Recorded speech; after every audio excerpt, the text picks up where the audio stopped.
మీ business ఏదైనా మీ ఊర్లో promotion చేయాలంటే అది సుమన్ టీవీతోనే సాధ్యం. ఇప్పుడే సంప్రదించండి. Welcome to Suman TV. నేను మీ చంద్ యాదవ్. ప్రస్తుతం విశాఖలో ఒక విషాదకర సంఘటన అయితే చోటు చేసుకుంది. ఇష్టపడి ఒక వ్యక్తిని పెళ్లి చేసుకుంది అనుష. అయితే పెళ్లి చేసుకున్న తర్వాత ప్రెగ్నెంట్ కూడా అయింది. మరి ఒక 2 రోజుల్లో ఎవరైతే ఉన్నారో అనుష 2 రోజుల్లో పాపనో బాబునో కనాల్సి ఉంది. అటువంటి సందర్భంలో నమ్మిన వ్యక్తే కాలయముడే, కట్టుకున్న భర్తే కాలయముడిగా మారి నిండు గర్భిణిని చంపేసిన ఘటన అయితే విశాఖలో చోటు చేసుకుంది.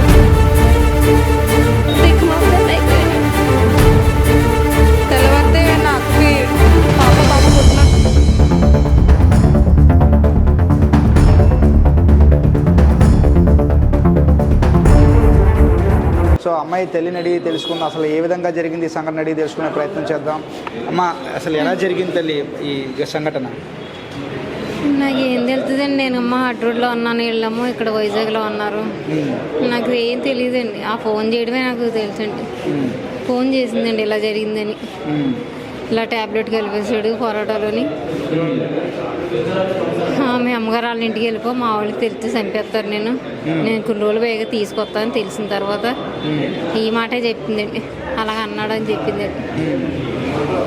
అంటే పెళ్ళి అయిన తర్వాత ఇద్దరు కలిసే ఉండేవారు? ఎప్పుడు మామూలుగానే ఉండేవారా? మామూలుగానే ఉండేవారంటండి.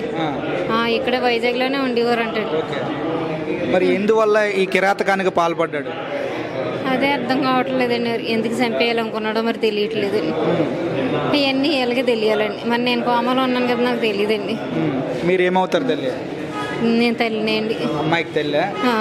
ఓకే. నేను ఈ అమ్మాయి కోసం ఈ ఊర్లో అడిగెట్టాను కానీ ఇప్పుడు వరకు అమ్మలోంచి లేసి బయటికి రాలేదండి. ఇదే బయటికి రావడండి. మీరు ఏ ఊరమ్మ? సొంత ఊరు మీద? హట్ రోడ్ అండి. మా ఆయన చచ్చిపోయినప్పుడు కూడా బయటికి రాలేదండి. ఆ రూమ్లోనే ఉండేదానండి. ఇప్పుడు ఈ అమ్మాయి కోసం ఇక్కడ దాకా రావడం వచ్చిందండి. ఆ అమ్మాయిని లేకుండా చేస్తాడు. నా మూడు లేకుండా పోయాడు. నన్ను చూసి వాళ్ళు లేకుండా పోయాడు. నాకే 2 కూతుర్లో ఉన్నారు, చూస్తారు అనుకున్నాను. అన్ని కూడా తీసుకెళ్ళిపోయాడు. నా చెల్లెలు కొడుకు చూసేవాడండి. డాడీ యానోలో లారీ గుద్దేసి ఆడి చచ్చిపోయాడు. డాడీ చూసేవాడండి. ఆడి నా కొడుకు కింద ఉండిపోయిపోడండి. ఇంటికి వెళ్ళిపోడు కదా, అసలు నా దగ్గరే ఉండిపోడండి. నా దగ్గరే ఉండిపోయి నేను పెంచుకుంటానని నీకు అక్కకి రాస్తాను, ఇల్లు నీకు ఇద్దరికి రాస్తానని. నా పిల్లడు చచ్చిపోయిన దాకా మటుకి ఎవరికి రాయలేదండి. పిల్లడి మీద నమ్మకం పెట్టుకుని మా పిల్లలకి ఇద్దరికి రాయలేదండి. అసలు పెట్టుకున్నానండి. ఆడి వదిలేసి వెళ్ళిపోయాడండి. ఈ పిల్ల వదిలేసి వెళ్ళిపోయిందండి. ఇప్పుడు ఇలా మిగిలేరండి. నా మొగుడు పోయాడండి, నా నాన్న పోయాడు, అందరూ పోయాడు. నా కుటుంబం చాలా మంది పోయారండి. దిక్కుమాలదాన్ని అయిపోయానండి. అయితే ఈ ఘటనకు సంబంధించి ఎవరైతే చనిపోయారో వాళ్ళ సిస్టర్ కూడా మన దగ్గర ఉన్నారు. సో సిస్టర్ని అడిగి తెలుసుకునే ప్రయత్నం అయితే చేద్దాం. అమ్మ, అసలు ఇది ఎలా జరిగింది? ప్రేమించి ఇష్టపడి పెళ్లి చేసుకున్నాడండి. చేసుకున్న తర్వాత వాళ్ళిద్దరి మధ్యలో ఏం జరిగిందో తెలియదు. కొన్ని రోజులు అయితే బాగానే ఉన్నారు. తర్వాత నాకు క్యాన్సర్ ఉంది అని చెప్పి తన్ని నీ లైఫ్లో చూసుకో అని చెప్పేసి చెప్పడం జరిగింది. తర్వాత కొన్ని రోజులు తర్వాత గొడవలు అయ్యి జరిగినాయి. మళ్ళీ మామూలుగానే ఉండేవారు. తర్వాత మళ్ళీ ఏం జరిగింది, మళ్ళీ మా ఫ్యామిలీ అందరిలో తెలిసింది, నువ్వు సేఫ్గా నువ్వు నీ లైఫ్ను చూసుకుంటే బెటర్, నాతో ఉంటే నీ లైఫ్ ఇబ్బంది అవుతుంది అని చెప్పేసి చెప్పాడు. అప్పుడు కూడా పెళ్లి చేసుకున్నాను, నీతో నేను లైఫ్ లాంగ్ ఉంటాను తప్పించి నేను వదిలిపెట్టడానికి పెళ్లి చేసుకోలేదు. కష్టమైన నష్టమైన నీ హెల్త్ బాగున్నా బాగోపోయినా నేను పబ్లిక్గా నీ దగ్గరే నీతోనే ఉంటాను తప్పించి భయపడి నేను వదిలేసుకోండి, నేను వదులుకోవడానికి నేను పెళ్లి చేసుకోలేదు అని చెప్పేసి తను చెప్పిందండి. తర్వాత ప్రెగ్నెన్సీ వచ్చిన తర్వాత తనకి దగ్గరుండి చూసుకోవడం మరి బాగానే చూసుకున్నాడో లేదో మనం పక్కన లేము కాబట్టి మరి చూసుకున్నాడు. తర్వాత మన ఫొలటో తాగాలని ఉందంటే అది తీసుకుని వచ్చాడంటే అందులో ట్యాబ్లెట్ వచ్చింది. తను తాగుతూ ఉండగా ట్యాబ్లెట్ వచ్చింది ఏంటని చెప్పేసి అడిగితే ఎందులో ట్యాబ్లెట్ వచ్చింది? ఫొలటో తాగాలని ఉందంటే తీసుకొచ్చాడంట. దాంట్లో ట్యాబ్లెట్ వచ్చిందంట. ఆ ట్యాబ్లెట్ వచ్చింది ఏంటని చెప్పేసి అడిగితే ట్యాబ్లెట్ అదేంటి అందులో ట్యాబ్లెట్ రావడం ఏంటి, సరే ఇది పక్కన పెట్టు, మనం ఒకసారి వెళ్ళి కనుక్కుందాం, దీని గురించి కనుక్కుంటాను నేను, అందులో ట్యాబ్లెట్ రావడం ఏంటి అని చెప్పేసి అన్నాడంట. కానీ తను నాకు ఎలా చెప్పిందంటే పాజిటివ్గా చెప్పింది. అసలు ఈ ట్యాబ్లెట్ విషయం ఏదైనా తల వెంటికి రావచ్చు, లేదంటే పురుగు రావచ్చు, ఏదైనా రావచ్చు, కానీ ఆ విషయం కూడా నాకు సరే కానీ ఇలా చెప్తే తను పక్కన పెట్టు, దాని గురించి మాట్లాడదాం, దానికోసం అడుగుదాం గట్టిగాని అని చెప్పేసి చెప్తున్నాడు అని చెప్పేసి నాకు పాజిటివ్గా చెప్తుంది. ఆ విషయానికి వచ్చి ఎవరైనా కొంచెం సీరియస్గా తీసుకుంటారు, అందరూ టాబ్లెట్ రావడం ఏంటి, నువ్వు అసలు ఏదైనా రావాలి కానీ ఎప్పుడుగా ఏదైనా రావాలి కదా అని చెప్పి తన మీద రివర్స్ అవ్వచ్చు. కానీ తను అంత ప్రేమ మునిగిపోయి ఉంది తనలో. పాజిటివ్గా తీసుకొని నాకు చెప్తే మనం పోనీ మేము చెప్పడానికైనా సరే తను ఫుల్గా మునిగిపోయి ఉంది తన ప్రేమలోని. మేము చెప్పినా ఒకవేళ మాతో మాట్లాడడం మానేసి తప్పించి తనైతే వదులుకుని స్టేజ్లో లేదు, తను ఫుల్గా మునిగిపోయి ఉంది.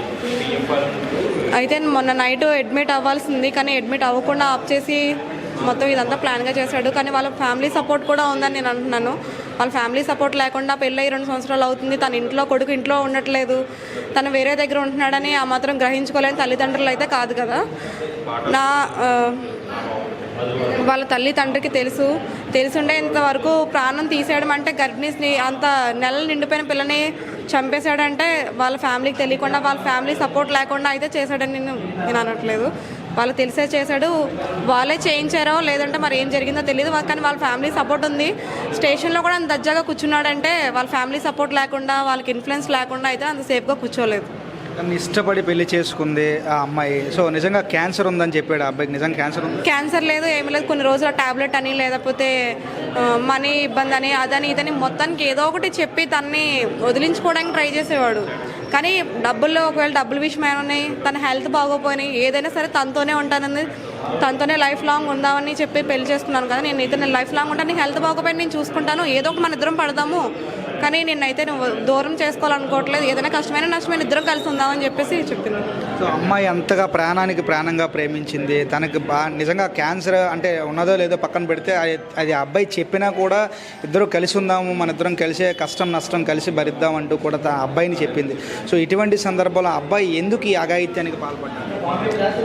నాకు తెలిసి ఆ ప్రేమ ఫస్ట్ స్టార్టింగ్లో ఉంటుంది కదండి, దాన్ని ఏదో పెళ్లి చేసుకోవడం అయితే చేసేసుకున్నాడు. కానీ మరి మోసి తీరిపోయాక మరి ఏం చేశాడో తెలియదు. తర్వాత మరి వాళ్ళ ఫ్యామిలీ అయినా ఒప్పుకోక సరే తిన లైఫ్ ఏదో తిని చూసుకుందామని చేశాడో లేదంటే వాళ్ళ ఫ్యామిలీకి ఇష్టం లేక తిని ఎలా చేశాడో తెలీదు.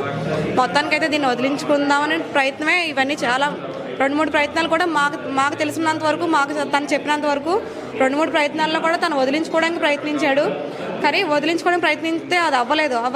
డెలివరీ అయితే 2 ప్రాణాలు, లేదంటే ఇప్పుడైతే ఒకటే ప్రాణం అని చెప్పి గట్టిగా ప్లాన్ చేశాడు. డెలివరీ అయినా అడ్మిట్ అవ్వకుండా ఆఫ్ చేసాడంటే ఇది ఖచ్చితంగా వాళ్ళ ఫ్యామిలీ మొత్తం అందరూ వీళ్ళ ప్లానింగే, తను వదిలించుకోవడానికే. అమ్మాయి ఎట్లా చనిపోయిందమ్మా మొత్తానికి?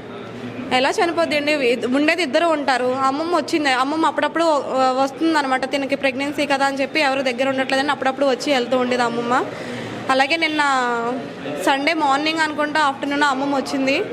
ఇలా మొత్తానికి ఏదో వండి పెట్టడం తినడం, వాళ్ళు ఏదో లోపలికి వెళ్ళిపోయారు. వాళ్ళిద్దరూ లోపల ఉన్నారు కానీ అమ్మమ్మ జర్నీ చేసి వచ్చింది కాబట్టి వేరే గదిలోకి వెళ్ళి అమ్మమ్మ పడుకుంది. లోపల వీళ్ళు ఏం జరిగిందో ఏమైందో తెలీదు. నైట్ వాళ్ళ ఫ్రెండ్స్ వాళ్ళతో కూడా వీడియో కాల్ నవ్వుతూ మాట్లాడిందంట. ఆ తర్వాత మరి వీడు ఏం చేశాడో తెలీదు. మార్నింగ్ చనిపోయి ఉండడం కూడా కాకుండా చనిపోతే తిన బయటకు వచ్చి ఫోన్ రీల్స్ చూసుకుంటున్నాడంట హ్యాపీగా కూర్చొని బయట డేర్గా. తను చనిపోయి ఉంది, బయటకు వచ్చి రీల్స్ చూసుకుంటున్నాడు. ఏం తెలియనట్టు అమ్మమ్మ ఏమో వెళ్ళి లేపుతుంటే లెగట్లేదంట. లేకపోతే అను ఏమైంది, అను లెగట్లేదు అంటుంటే ఇలా గట్టిగా ఏదో హార్డ్గా ఇచ్చేస్తున్నాడు తన్ని. ఎవరన్నా స్మూత్గా అను ఏమైంది అని కొంచెం ఆరటంతో ఉంటారు. కానీ అతను అలా కాదు, టప్ అని కొట్టేయడం, లెగట్లేదు ఇంకా అయిపోయింది అని చెప్పేసి వదిలేసి ఇచ్చేసి అలా చేసి లేదు ఇంకా అయిపోయింది అని చెప్పేసి సింపుల్గా దులుపుకుంటున్నాడు. ఒక ఆడపిల్లకి నిజంగా ఇష్టమైన వ్యక్తిని పెళ్లి చేసుకోవడం ఒక ఎత్తు అయితే, నిజంగా పిల్లల్ని కనడం ఒక ఇది ఉంటుంది. సో అటువంటి నవమాసాలు మోసే ఒక బిడ్డని కనేందుకు కొద్ది రోజులే మిగిలి ఉంది. ఇటువంటి సంఘటనలో ఇటువంటి పరిస్థితుల్లో అట్లా తన భర్త ఈ విధంగా చంపేయడం ఎంతవరకు కరెక్ట్ అంటారు? తెల్లవారితే నా అక్కకి బాబు పుట్టిన నా అక్కన ఎంతో హ్యాపీగా ఫీల్ అయ్యి హ్యాపీగా ఉండేది. మేమందరం కూడా ఎప్పుడు వస్తామా అని ఎదురు చూసి నా బాబు పుడతారా అని వీడియో కాల్స్ మాట్లాడి బాబు ఇక్కడ ఉన్నాడు అని ఎన్నో చిన్న మెమరీస్ అవన్నీ చెప్పుకుంటూ చాలా హ్యాపీగా ఫీల్ అయ్యేది నాకు డెలివరీ అయితే. కానీ అది అవ్వకుండా ఆఫ్ చేసి ఇదంతా కావాలనే చేశాడు. కానీ నా అక్కన వదిలేసిన పని బాగుండు కానీ ప్రాణమే తీస్తాడు ఏకంగా. సంతకాడ హాస్పిటల్కి వచ్చారు, హాస్పిటల్కి వెళ్ళేసారండి, వచ్చేసారు. అమ్మమ్మ హాస్పిటల్కి వెళ్ళామే, బాగానే చూసింది, బాగానే ఉన్నది అన్నది. పొద్దున్నమ్మో హాస్పిటల్కి వస్తే ఇప్పుడు జాయిన్ అయిపోతే ట్యాబ్లెట్ ఎత్తానమ్మా, పొద్దున్న నొప్పులు వచ్చేస్తాయి పొద్దున్న మామూలుగా డెలివరీ బాగా అయిపోతావు, లేదు రాలేదనుకో నొప్పులు, పొద్దున్న ఆపరేషన్ చేసేస్తాను అంతే అంతే. సరే అమ్మ అయితేని అంటే ఎవరన్నారు అలాగని? మా మనవరాలు అందండి, ఓకే మనవరాలు అంది వచ్చి హాస్పిటల్ నుంచి వచ్చే. కానీ నేను అన్నాను సరే అయితేని కానీ ఇప్పుడు వద్దు అంటున్నాడు. పొద్దున్న హాస్పిటల్కి పొద్దున్న వెళ్తామన్నాడు వాడు. మళ్ళీ ఆ మాట అంది, ఇప్పుడు తీసుకెళ్ళొద్దు పొద్దున్న జాయిన్ అవుదాం అన్నాడు అన్నారు. పొద్దున్న అంటున్నాడు మళ్ళీ ఫోన్లు అయితే పొద్దున్నే లేచేస్తానులే, పొద్దున్న లేచేసి ఇడ్లీ అది వండేస్తాను, స్నానం అవి చేయించేస్తాను, చేయించేసేటప్పుడు అప్పుడు టైర్ ఎప్పుడన్నా నేను బేగా లేచేస్తాను అన్నానండి. అలాగే లేచేసాను, ఆరైపోయింది. ఇంకా ముందు లేకపోతే గబగబా లేచేసాను, గుమ్మాలు చేసుకున్నాను, గొడ్లు ఉతికేసుకున్నాను, స్నానం చేసేసాను, పిల్లలకి ఇడ్లీ పెట్టేసాను 4 ఇడ్లీలు, అదే పొయ్యి మీద 4 ఇడ్లీ పెట్టేసి నీళ్ళు ఎట్టాను పిల్లకి. నీళ్ళు ఎట్టి గుమ్మకాడికి వెళ్ళి అను లేకపోతే కాటాడుతుంది, అను అంటే మాట్లాడుతుంది. ఈ ఎదవ ఆ సందులో కూర్చొని ఫోన్ చేసుకుంటున్నా అలాగ ఉంటాయి. ఆడి ముందులో ఎక్కడ ఆడ ఎందుకు లేచేసాడు మరి ఆయాలే లేచేది అయితే అన్ని మాట్లాడుతుంది. ఇది మాట్లాడతలేదు అను మాట్లాడతా లేదైతే లేకపోతే ఆ పిల్ల అంటున్నాను ఇంకా నీ కోపంగా అని లోపలని ఏం మాట్లాడలేదు అని వెళ్ళి అను అని తలుపు దూరమే కొట్టేస్తున్నాడు. అదే ఎలా కొట్టేస్తాడు బాబా, ఎలా కొట్టుకు ఫోన్ చేయి అంబులెన్స్కి ఫోన్ చేయి, ఇది అంబులెన్స్కి ఫోన్ చెప్తే మేడం ఫోన్ చేసేయి, మేడం ఫోన్ చేసి చేస్తలేదు. మళ్ళీ అదైతే మేడం కానీ పెన్షన్ ఫోన్ చేసి అంటున్నాను, లేదమ్మా అయిపోయింది అంటున్నాడు. బాబా అయిపోలేదు బాబా నా మందరం అయిపోయిందా అని బాధ చేసుకుని కింద పొయ్యి మీద వెళ్ళేసి మళ్ళీ పడిపోయి మళ్ళీ లేచి ఫోన్ చేయి బాబాయ్ ఆ బోట్లో కింద హాస్పిటల్ వచ్చింది బాబు హాస్పిటల్ వస్తే అదేంటి తెల్లదా మాకు ఇంకెవడో అని చెప్పారు అంత చెప్తే కొంచెం అన్న కాకేవా 5 ఉన్నాళ్ళు కాకేవా అన్న కాకెత్తి అట్లా తీసుకొచ్చేస్తున్నాడు అది అలా ఇచ్చేస్తున్నాడు బాబు అంటే ఇంక లెగుతులేదమ్మా ఏం లెగుతుందమ్మా ఈడ్చుకోలేదండి. 2 మగవాళ్ళు వచ్చారు, వాళ్ళు లేచి లిఫ్ట్లో పెట్టాక కింద అపార్ట్మెంట్లో ఒక కారు వండుకోవాలి. ఆ కారు అతను వచ్చి ఆ కారులో పెట్టి తీసిపోయారు అంతే. నన్ను కాపాడడం లేదు, నన్ను ఎక్కించుకోలేదు, నన్ను నన్ను ఇక్కడ వదిలేసాడు ఎదవా. మళ్ళీ ఆ కారు అతను వచ్చాడు. ఆ బాబు ఎలా ఉంది అమ్మా అతను లేడు, డాక్టర్ గారు లేరు, ఇంకొక హాస్పిటల్ తీసుకెళ్ళారు అంటే పర్లేదమ్మా బాగానే ఉన్నది అన్నాడు. కానీ అతనికి వెళ్తాం ఇంకొక హాస్పిటల్ తీసుకుని ఎన్ని హాస్పిటల్కి వెళ్ళినా ఏంటి బాబు ఏంటి ఎలా ఉంది అనేసాకంటే బాగుంది అంటున్నాడు. ఇంకొకడు కూడా ఉన్నవాడు అది సెంటర్ కూడా బాగానే ఉందండి వచ్చేస్తామండి కూడా ఉంది బాగానే ఉందంటే ఎదవని రాత్రి పోలీస్ స్టేషన్లో అడిగాను ఏరా ఎదవా 12 దాకా బాగానే రామారావు వచ్చేస్తుంది అన్నావు, ఇప్పుడు ఏం చేసేవరా కొడుకు ఏరా ఎదవ ఇలాగ అన్నావంటే అలా చెప్పమన్నాడు అన్నాడు. తన బిడ్డ పుడితే ఆ నొప్పులన్నీ కూడా మర్చిపోతుంది. తన బిడ్డ ముఖం చూసి అటువంటి బిడ్డను 1-2 రోజుల్లో కంటుందనగా కడుపుతో ఉన్న వ్యక్తిని తన భర్త నమ్మి పెళ్లి చేసుకున్నటువంటి భర్త అత్యంత పాశవికంగా తినే ఫుడ్లో ట్యాబ్లెట్ కలిపి చంపేయడం నిజంగా అత్యంత దుర్మార్గకర ఘటనగా చెప్పవచ్చు. ఇటువంటి ఘటనలు జరగకుండా అటు సమాజంతో పాటు ఆ పోలీస్ అధికారులు కూడా ఇటువంటి వ్యక్తిని కఠినంగా శిక్షించాలి. నిజంగా ఆయన చేసింది తప్పు అయితే 100% ఇటువంటి తప్పు మరి ఎవరు కూడా చేయకుండా శిక్ష విధిస్తే ఇటువంటి ఎవరైతే ఉన్నారో ఆడవాళ్ళు సురక్షితంగా బయట తిరుగుతారు. ఎందుకంటే నమ్మి పెళ్లి చేసుకుంది. ఈరోజు బంధువులు వాళ్ళ కుటుంబ సభ్యులు అందరూ కూడా ఒకటే కోరుతూ ఉన్నారు, 1-2 రోజుల్లో ఆ బిడ్డను ఎత్తుకుంటుంది ఆ తల్లి. అటువంటి తన ఆశని తన కోరికని కూడా ఈరోజు చంపేశాడు ఆయన, తన్ను కూడా చంపేశాడు. సో ఎవరైతే ఉన్నారో తన భర్త ఎప్పుడూ కూడా తను వదిలించుకోవడానికే ప్రయత్నించాడు. తనకు క్యాన్సర్ ఉందని చెప్పి నమ్మించాడు. క్యాన్సర్ ఉన్నా కూడా ఎవరైతే ఉన్నారో ఆ భార్య నీకు క్యాన్సర్ ఉన్నా పర్లేదు నేను కష్టపడతాను, మన ఇద్దరం కష్టపడదాం బతుకుదాం, నేను బతికించుకుంటానని చెప్పింది ఆ తల్లి. అటువంటి ఆ తల్లినే చంపేశాడు ఈ మానవ మృగం. ఇప్పటికైనా అధికారులు అందరూ దీనిపైన వేగంగా విచారణ చేసి ఫాస్ట్ ట్రాక్ కోర్టులో ఎవరైతే ఉన్నారో ఆ మానవ మృగానికి శిక్ష వేస్తారని అందరితో పాటు మనం కూడా కోరుకున్నాం. చూస్తూనే ఉండండి సుమన్ టీవీ. వీడియో జర్నలిస్ట్ రవితేజతో చందు, సుమన్ టీవీ, విశాఖపట్నం.